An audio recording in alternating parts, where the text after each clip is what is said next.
Valerie, yeah. Now, I said that I am evangelistic. Let me just tell you what happens in my life. I'm always looking for ways to lead people to the Lord or get other people to do the same thing. And I teach a seminary class at Zephyr Hills Prison, which is, I've told them flat out, I'm not interested in pouring into your life if you're not willing to pour into somebody else's. I go overseas. I'm going to leave on the 16th of March. I teach in an underground Muslim seminary in North Africa, Muslim converts, which is people that are doing crazy things, leading their world to the Lord. They put the church to shame on this side of the pond. I'm also involved in something I call vocational church. And what I've done is I've opened my house, and today I have 15 ex-addicts in my house. And all of them are on quite a journey, and many of them have been accepting the Lord just in the last few months.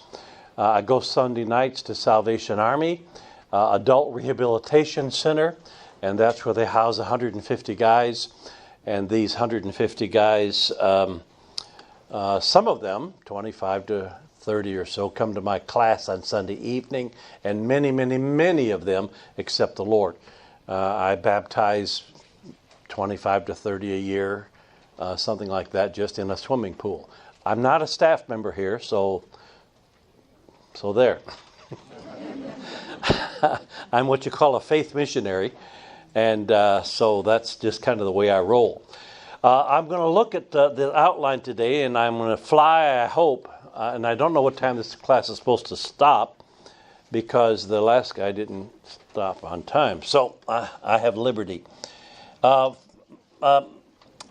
tried a lot of things in evangelism, and from door to door, man, that's hardcore. If you can do door to door, you can do anything.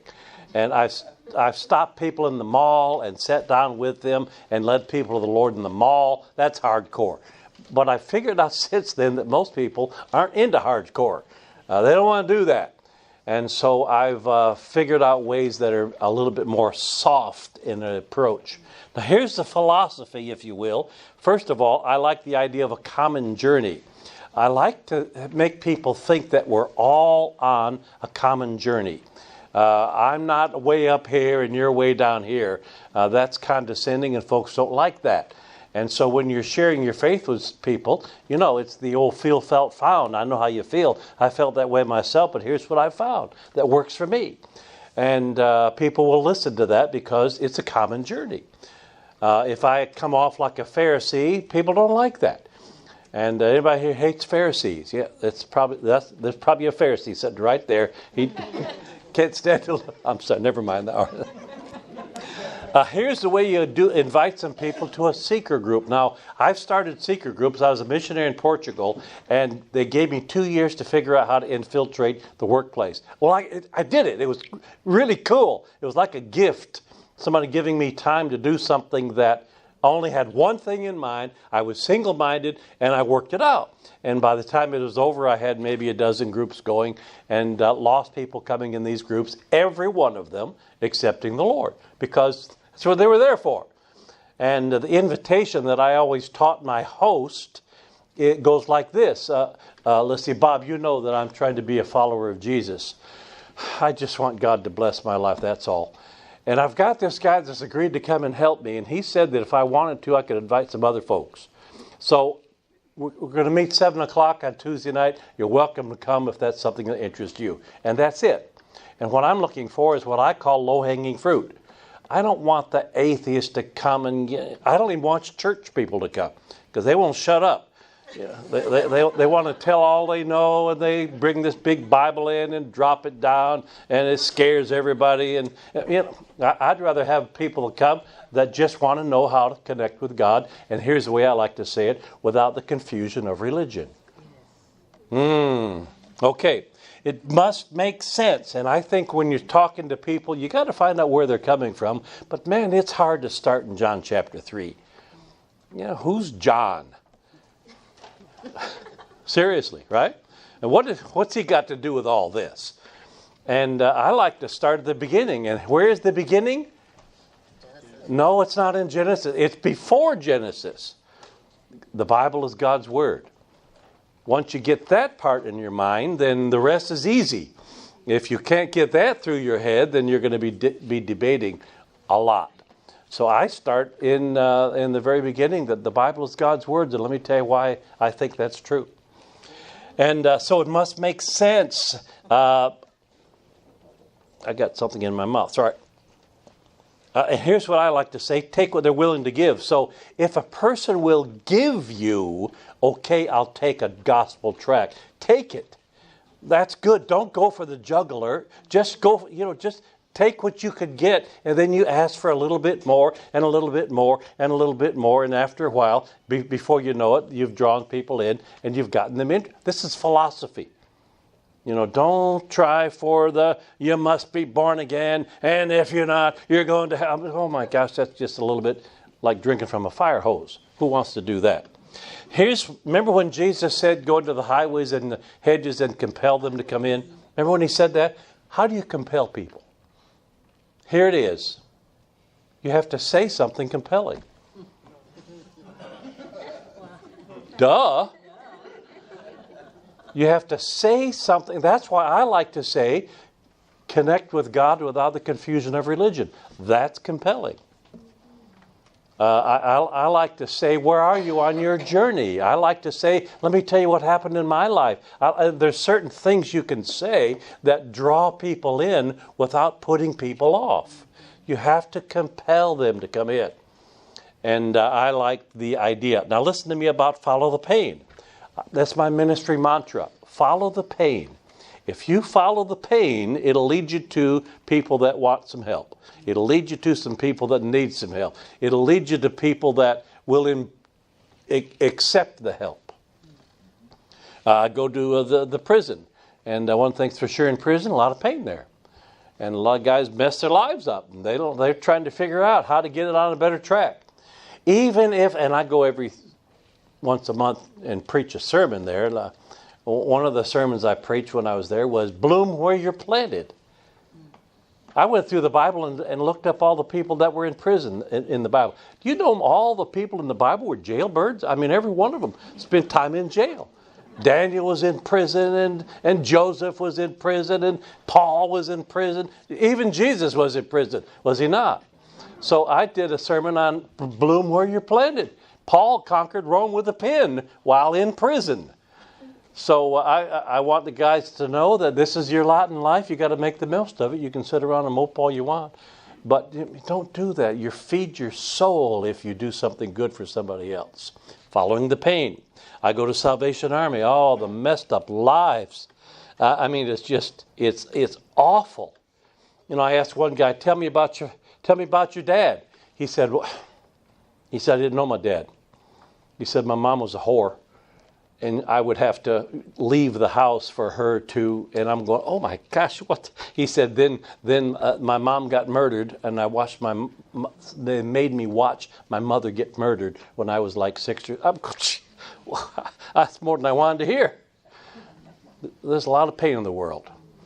And you follow the pain, and you'll find how it works. Tentacles. Now let me tell you about this. I have 15 guys now living out in Valrico here that are ex-addicts. In vocational church, here's what we do. We try to get guys spiritually and vocationally balanced. That make sense? So I want them to find a job. You got to have dignity. You got to have a paycheck, not just a check, but an income from a real company with a real check, with a real future, and a real job. Not just chasing a paycheck. So we work to get all that done. Right now we've got 13 of them that have jobs. We're doing really good. I want them to get spiritually balanced, so I put a mentor in front of everyone. Personal mentor for every guy. And by the way, these guys all come to church. But let me tell you about tentacles. They all have families.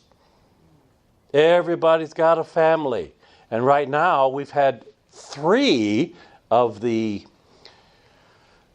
fiancés, what are we calling them these days? Baby mama mostly.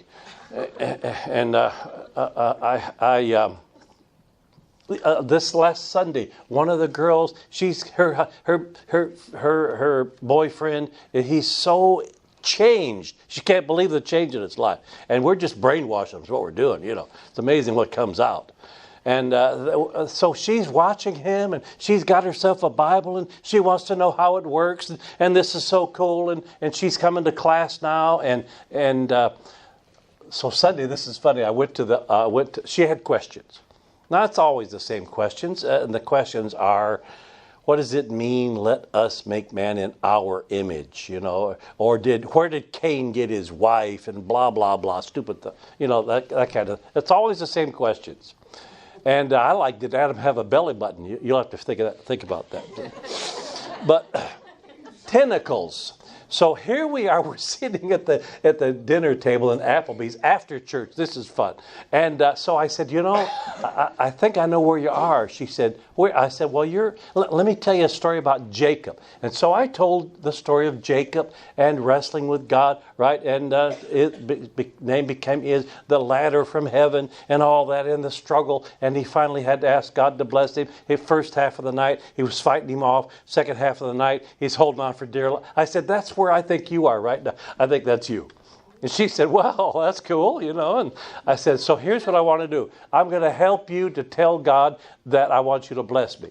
And if you want me to, I'll help you. She said, okay, I want to. So we bowed our heads there at Applebee's, and I took her by the head, and she prayed the sinner's prayer, which is pretty neat. And I looked around, all these church people were smiling at me. Okay, I said, wow. They were all kind of watching what went on. Let me tell you what happened. I got in the car. This is so cool. On the way home, and turned on the radio, and they were playing We Are Climbing Jacob's Ladder.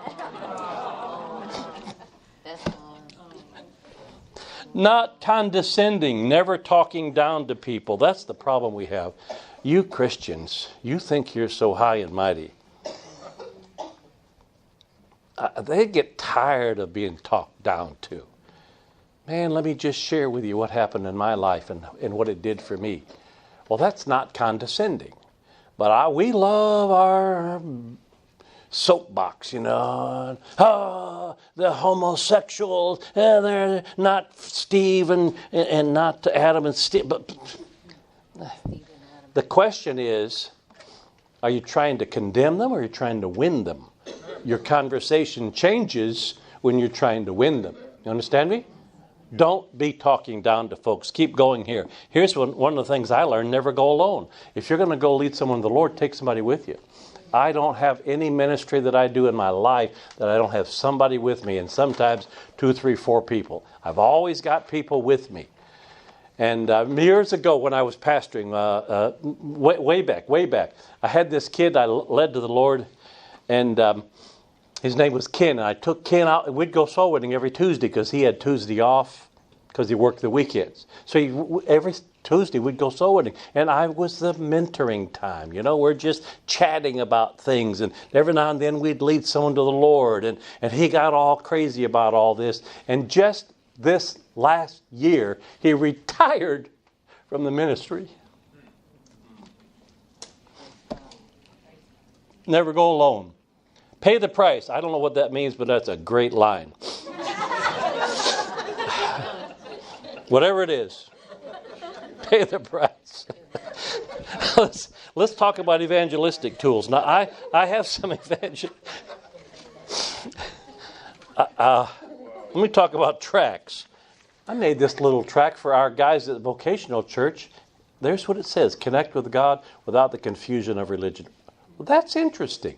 You hand that to somebody, they're going to go, well, now how does that work? You know, there's something about that. I remember that I was in a business networking group, and I was the pastor in the group, you know, and I said, hi, I'm Charles Young. I help people connect with God without the confusion of religion. This guy came to me afterwards and says, how does that work? I mean, I said, well, let's have coffee and I'll tell you about it. And I have a video of him now saying, I was an atheist, and now I'm not. He was a lawyer. You know, all lawyers are atheists. And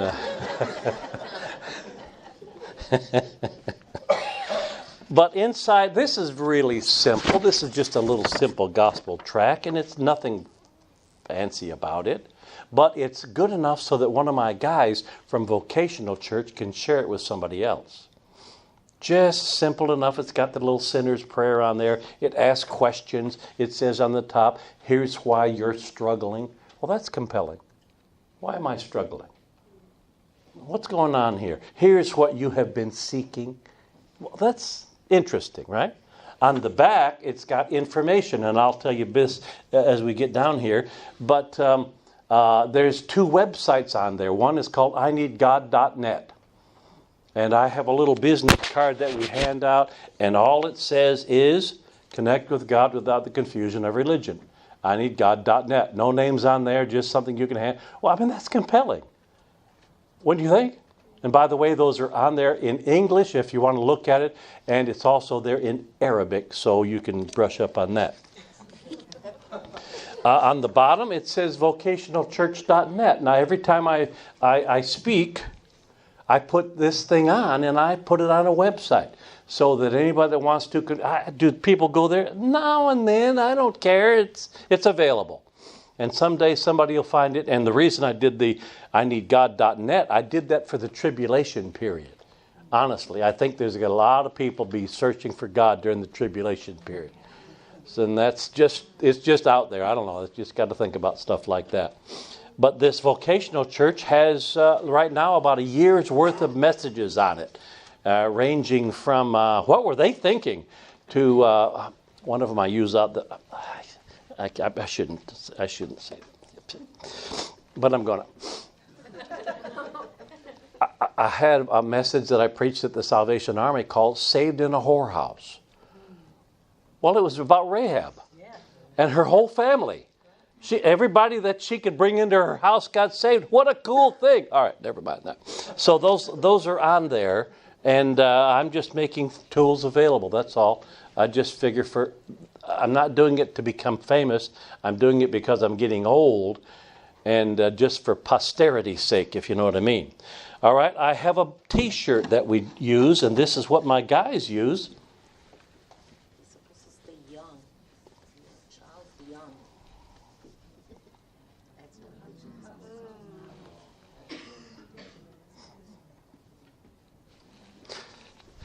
They wear that down to the Salvation Army Red Shield Lodge and here and there. And the Red Shield Lodge is like a Salvation Army flop house.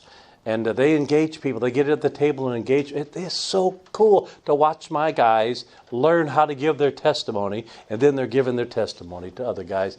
And actually, honestly, leading people to the Lord, which is so cool. I wrote a book, and I give this book away a lot at Salvation Army. I don't sell books. I tried that, and I was embarrassed that no one would buy them. So I give this away at Salvation Army. Connect with God, or God or religion. And this gives them permission not to be a fan of religion without throwing out God. And when they read this, they go, I should have written that. That's the way I think. That's cool, you know. So it'll lead folks to the Lord. So I wrote that book. And by the way, these are all available on Amazon. And if you ever buy one, it doesn't matter. They never give me money anyway. So I'm giving up on that. I have a little workbook that I made that, hold on a second. Hold on. If I didn't have these in a box, I'd be a little bit better off. Golly.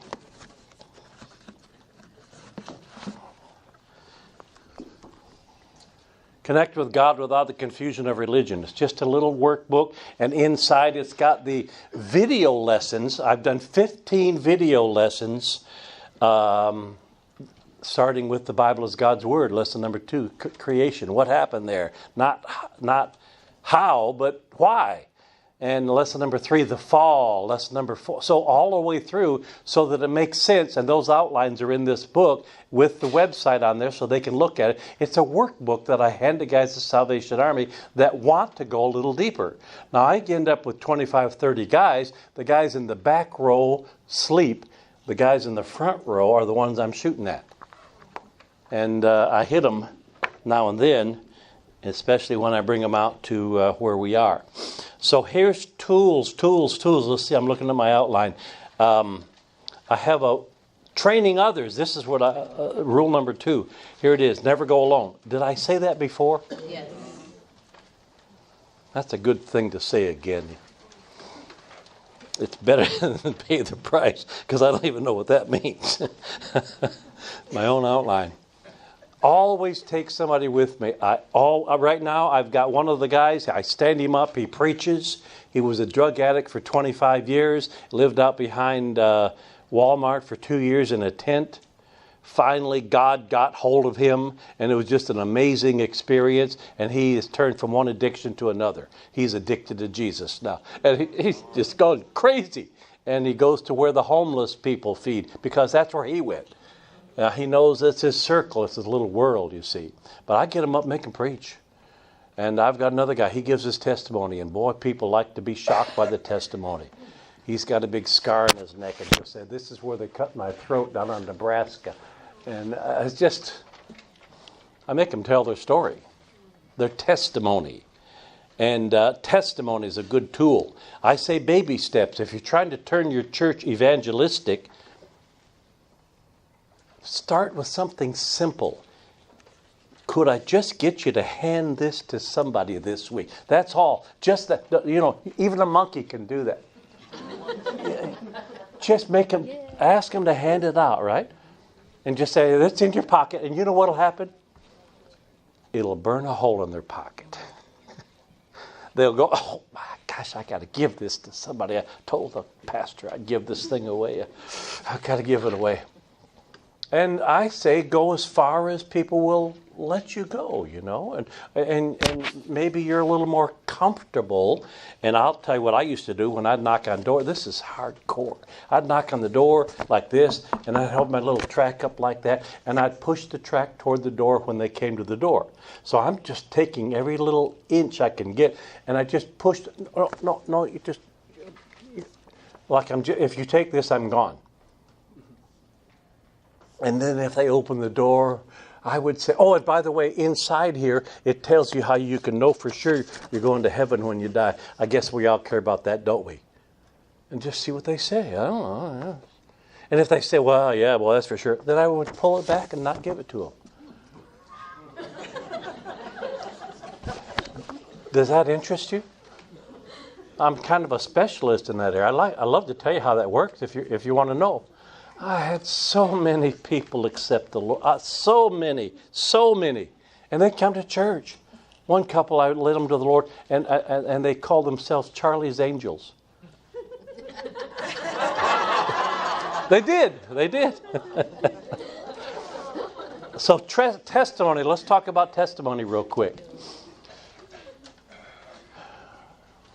This is what my life was like before. Here's what happened to me. And here's what my life has been like since.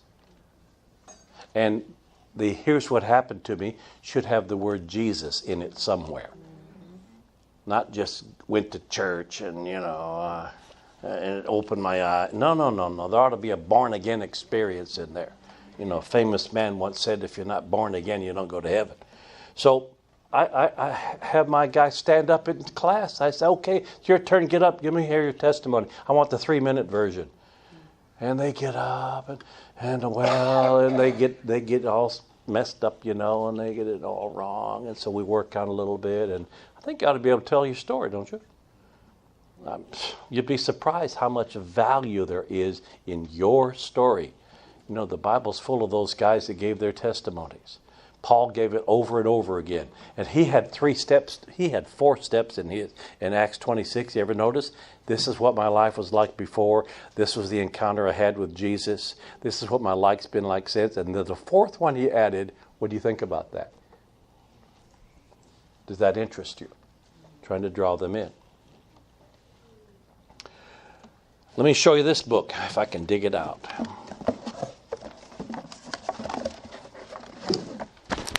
This one's called Intentional Evangelism. And here's what I want you to know about the evangelism. If you don't set out to do it, it won't get done. You're going to tell yourself, I'm doing this.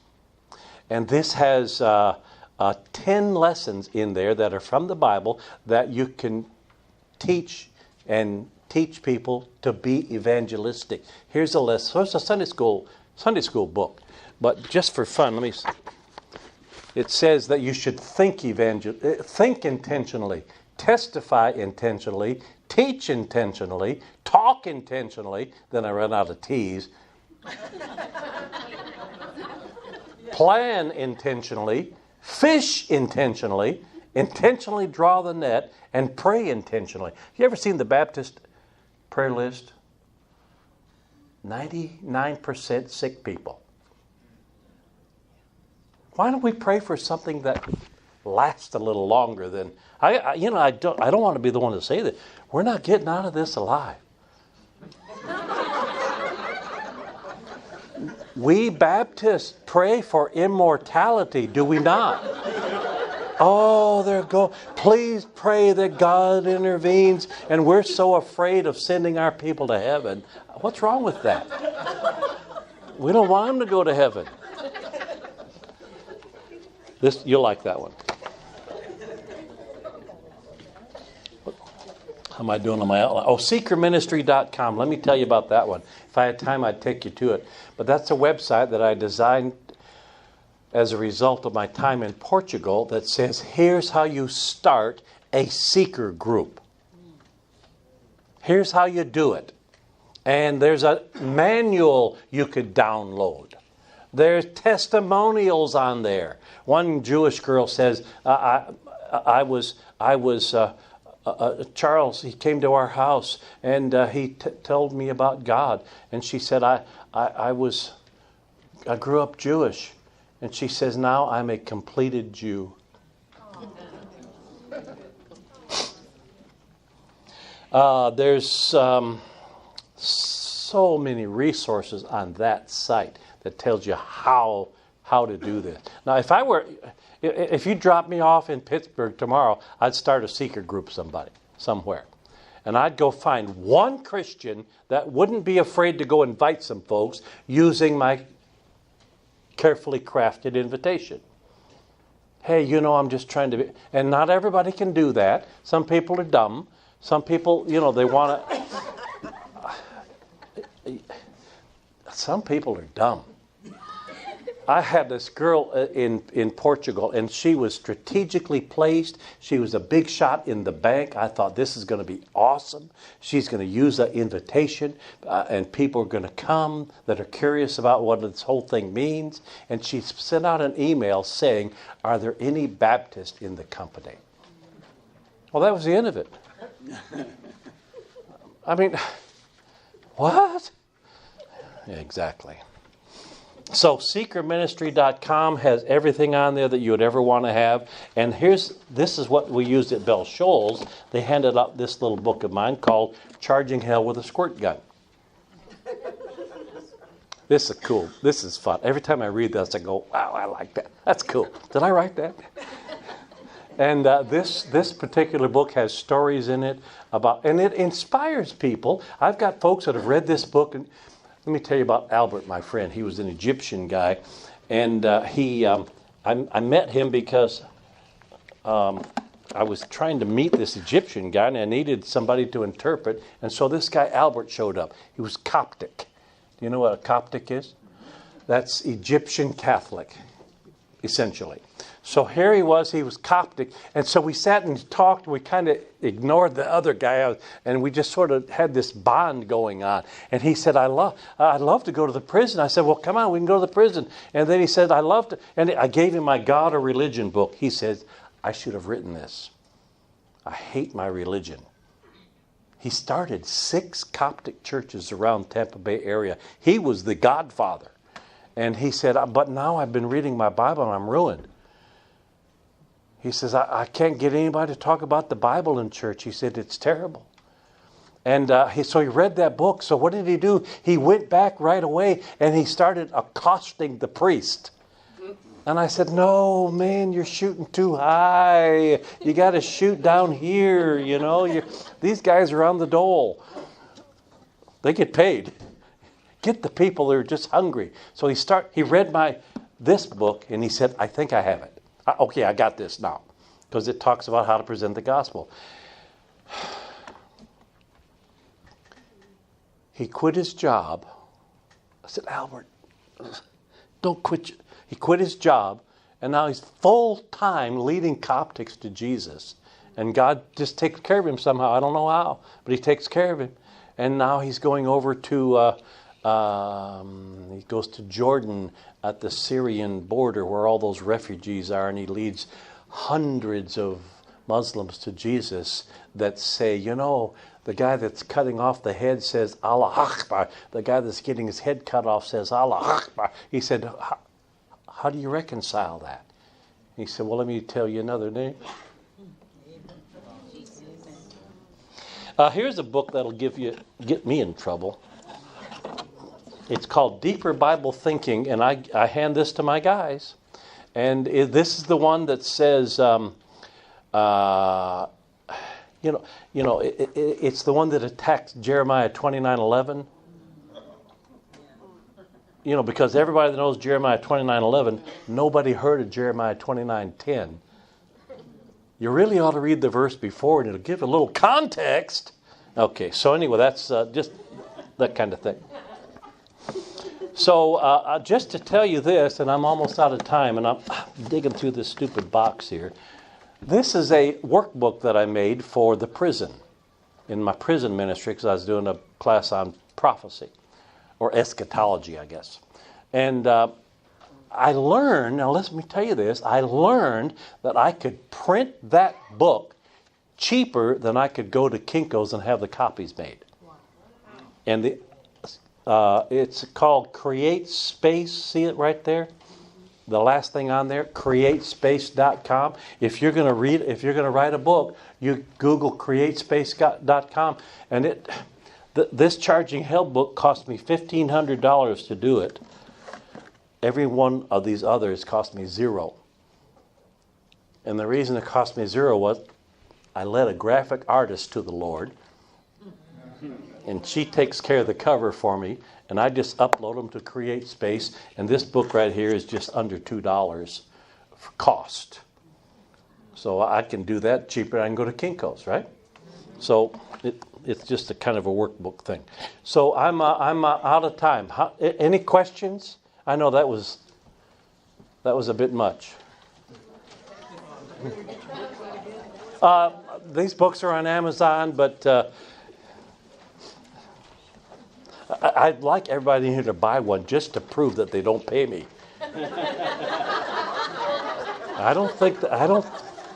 They don't. Any questions?